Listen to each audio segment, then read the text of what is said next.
제1장 숲속의 작은 영웅, 그 미지의 세계. 소년 레오는 13살의 평범한 아이였다. 그의 일상은 학교와 숙제, 그리고 친구들과의 소소한 장난으로 채워져 있었다. 하지만 레오의 마음속에는 항상 미지의 세계에 대한 갈증이 있었는데, 여느 아이들처럼 판타지 소설을 읽고 상상 속에서 자신만의 모험을 펼치는 것을 좋아했지만, 현실은 언제나 예측 가능하고 반복적이었다. 어느 화창한 오후, 레오는 학교가 끝나자마자 마을 근처의 오래된 숲으로 향했다. 숲은 언제나 그에게 평온함과 함께 알 수 없는 신비로움을 안겨주었다. 마을 사람들은 그 숲에 대한 온갖 전설과 소문을 이야기했지만, 레오는 그런 이야기들을 그저 흥미로운 동화로만 여겼다. 햇살은 나뭇잎 사이를 뚫고 금빛 조각처럼 쏟아져 내렸고, 새들의 노랫소리는 마치 오래된 자장가처럼 숲을 가득 채웠다. 흙냄새와 풀잎 냄새가 섞인 숲의 향기는 레오의 마음을 편안하게 했다. 레오는 익숙한 오솔길을 벗어나 발길이 거의 닿지 않은 숲의 깊은 곳으로 걸어 들어갔다. 나뭇가지들이 얽혀 미로처럼 보이는 길을 헤치고 이끼 낀 바위들을 넘어갔다. 그의 마음은 두근거렸다. 오늘은 또 어떤 새로운 것을 발견할 수 있을까? 레오는 혼잣말을 중얼거렸다. 평소와는 다른 알 수 없는 이끌림이 그를 더 깊은 곳으로 인도하고 있었다. 숲은 점점 더 울창해졌고 나무들은 하늘을 뚫을 듯 거대하게 솟아 있었다. 햇빛조차 제대로 들어오지 않는 어두운 숲속에서 레오의 눈에 무언가가 반짝였다. 희미하지만 분명한 빛이 숲의 가장 깊은 곳에서 새어나오고 있었다. 마치 한 줄기 별빛이 땅으로 떨어진 듯 영롱한 빛이었다. 강한 호기심과 알 수 없는 끌림에 이끌려 레오는 조심스럽게 빛을 따라 다가갔다. 나뭇가지와 덤불이 그의 옷을 스쳤지만 그는 아랑곳하지 않았다. 빛의 근원에 도착하자 레오는 작은 공터를 발견했다. 공터는 마치 숲의 심장부처럼 고요하고 신성한 분위기를 풍겼다. 그 한가운데에는 손바닥만 한 크기의 투명한 구슬이 놓여 있었다. 구슬은 마치 가장 순수한 얼음 조각처럼 투명하고 영롱했으며 그 안에서는 부드러운 백색 빛이 끊임없이 흘러나오고 있었다.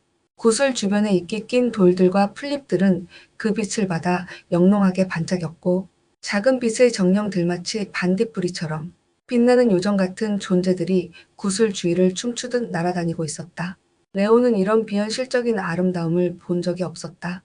그는 숨조차 쉬기 어려웠다. 이것은 꿈이 아니었다. 이게 대체 뭘까? 레오는 홀린 듯이 구슬에 손을 뻗었다.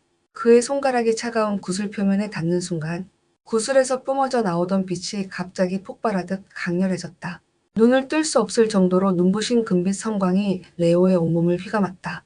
온몸에 짜릿하고도 강력한 에너지가 흐르는 듯한 느낌이 들었다. 마치 그의 몸속 모든 세포가 깨어나고 재정렬되는 듯한 감각이었다. 짧은 순간이었지만 그는 자신의 존재가 근원부터 뒤흔들리는 듯한 압도적인 경험을 했다. 성광이 점차 옅어지자 레오는 조심스럽게 눈을 떴다. 주변의 숲은 여전히 아름다웠지만 모든 것이 이전과는 다르게 느껴졌다. 숲의 숨결, 바람의 속삭임, 나뭇잎의 떨림 하나하나가 더욱 생생하게 다가왔다. 그리고 가장 놀라운 변화는 그 자신에게 있었다. 그의 몸속에서 마치 샘물처럼 끊임없이 강렬한 에너지가 솟구치고 있었다. 그는 손을 뻗어 자신의 손을 바라보았다. 그의 손바닥에서는 아까 그 구슬에서 나오던 것과 똑같은 부드러운 빛이 희미하게 흘러나오고 있었다. 마치 그의 손이 빛의 근원이 된 것 같았다. 그때 레오의 귀에 알 수 없는 목소리가 들려왔다. 그 목소리는 깊고 웅장했으며 마치 수천 년 동안 잠들어 있던 고대의 지혜가 직접 속삭이는 듯했다. 그 소리는 레오의 머릿속이 아닌 그의 심장 속에서 울려 퍼지는 것 같았다. 너는 선택받았다. 빛의 계승자여 오랫동안 기다려왔던 존재. 이 세계의 균형이 무너지고 있다. 심연의 어둠이 세상을 잠식하려 한다. 너의 빛으로 어둠에 맞서라. 너는 희망의 불꽃이니. 레오는 혼란과 경외감이 뒤섞인 감정에 휩싸였다. 빛의 계승자라니? 심연의 어둠이라니? 그가 살던 평범한 세계에서는 상상조차 할 수 없는 말들이었다. 하지만 그의 손에서 뿜어져 나오는 빛과 온몸을 가득 채운 새로운 힘은 이 모든 것이 현실임을 말해주었다.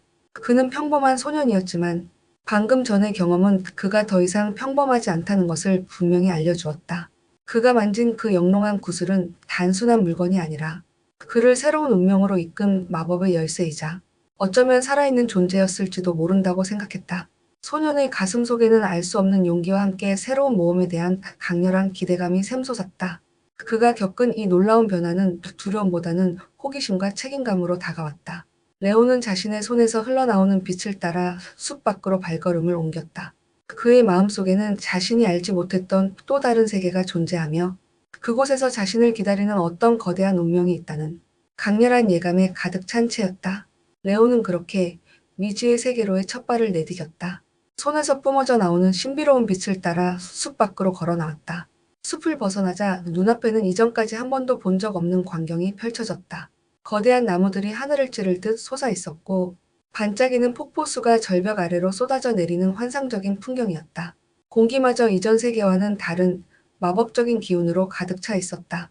이곳이 그가 살던 세상이 아니라는 것을 직감하는 순간이었다. 레오는 경외감에 휩싸여 주변을 둘러보았다. 그의 손에서는 여전히 빛이 흘러나오고 있었지만 그는 이제 더 이상 두렵지 않았다. 오히려 알 수 없는 기대감과 함께 모험에 대한 설렘이 차올랐다. 그때 숲 저편에서 인기척이 느껴졌다. 바스락거리는 소리와 함께 세 명의 그림자가 그에게로 다가오고 있었다. 그들은 레오가 입은 평범한 옷과는 달리 각자의 개성을 담은 독특하고 화려한 의상을 입고 있었다. 가장 먼저 모습을 드러낸 것은 올리버라는 이름의 소년이었다. 그는 레오보다 두어 살 많아 보이는 15살 정도로 세련되고 자신감 넘치는 태도를 가지고 있었다. 푸른색 계열의 옷을 입은 그의 주변에서는 신기하게도 물방울들이 맴돌고 있었다. 올리버는 날카로운 눈빛으로 레오를 위아래로 훑어보더니 물의 기운이 담긴 지팡이를 가볍게 휘둘렀다.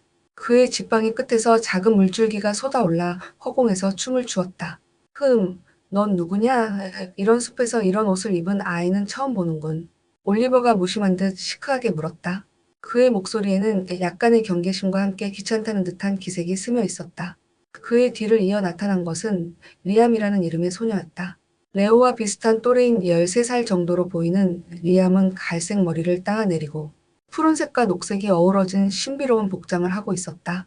그녀의 손에는 나뭇가지로 만들어진 듯한 섬세한 활이 들려 있었고 그녀의 발걸음마다 작은 풀잎들이 돋아나는 듯했다. 리암은 올리버와 달리 따뜻하고 온화한 눈빛으로 레오를 바라보았다. 다치진 않았니? 이곳은 위험할 수 있는 곳이야. 혹시 길을 잃은 거니? 리암은 걱정스러운 목소리로 물으며 레오에게 한 발짝 다가섰다. 그녀의 주변에서는 숲의 기운이 느껴지는 듯했다. 마지막으로 그들 사이에서 톡 튀어나온 것은 에단이라는 이름의 개구쟁이 같은 소년이었다. 9살 정도로 보이는 에단은 주근깨 가득한 얼굴에 장난기 넘치는 눈빛을 가지고 있었다. 그는 흙먼지가 묻은 갈색 옷을 입고 있었고 그의 손에는 어린아이 팔뚝만한 작은 망치가 들려 있었다. 에단은 레오를 보자마자 호기심 가득한 눈으로 다가왔다. 와, 형 손에서 빛이 나. 신기하다. 혹시 마법사야? 에단은 레오의 손을 잡으려 했고 레오는 당황하여 손을 뒤로 뺐다. 레오는 자신을 둘러싼 이 낯선 아이들의 모습에 압도되었다. 그들은 모두 그가 상상하던 판타지 세계의 인물들처럼 보였다. 특히 그들이 아무렇지 않게 사용하는 마법은 레오를 얼어붙게 만들었다. 그의 손에서 빛이 흘러나오는 것조차도 어떻게 설명해야 할지 알 수 없었다. 저는 레오라고 해요. 이곳이 대체 어디죠? 레오는 겨우 입을 열었다. 그의 목소리는 잔뜩 긴장되어 있었다. 올리버는 레오의 손에서 희미하게 빛나는 것을 발견하고는 눈썹을 치켜떴다. 내 손에서 빛이 설마 너도? 그의 말투에 처음으로 흥미가 서렸다. 리암은 레오의 손에 집중하더니 미소를 지었다. 어둠이 느껴지지 않아 오히려 밝고 따뜻한 기운이 나. 어쩌면 너도 우리처럼 수호자일지도 몰라. 에다는 이미 레오의 옆에 바싹 붙어 그의 손에서 나오는 빛을 신기하다는 듯이 들여다보고 있었다. 우와, 진짜 빛이야. 난 땅의 힘인데 형은 빛의 힘인가? 수호자라는 말에 레오는 고개를 갸웃거렸다. 그는 아무것도 알지 못했다. 그때 멀리서 알 수 없는 굉음이 들려왔다. 땅이 흔들리고 숲의 나무들이 거칠게 흔들리기 시작했다. 하늘에는 먹구름이 빠르게 몰려오며 순식간에 햇빛을 가렸다. 올리버의 얼굴에서 여유로움이 사라졌다. 젠장, 벌써 시작된 건가? 타나투스의 그림자가 여기까지 온다고? 리암의 표정은 순간 어둡게 변했다. 숲의 기운이 고통스러워하고 있어. 이건 분명 어둠의 기운이야. 에다는 망치를 꽉 쥐며 주위를 경계했다.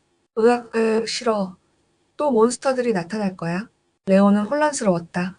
타나투스와 어둠의 기운, 몬스터라는 단어들은 그에게 공포심을 안겨주었다. 그들이 말하는 것이 무엇인지는 알 수 없었지만 주변의 불안한 기운과 아이들의 긴장된 표정만으로도 심각한 상황임을 짐작할 수 있었다. 따라와, 여기서 이러고 있을 시간이 없어. 올리버가 망설이는 레오의 팔을 잡고 빠르게 숲속으로 달리기 시작했다.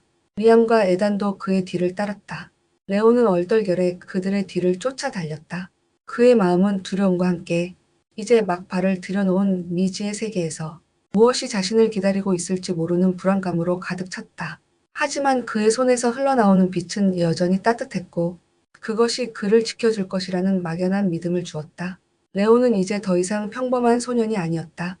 그는 알 수 없는 운명에 이끌려 새로운 모험의 시작점에 서 있었다.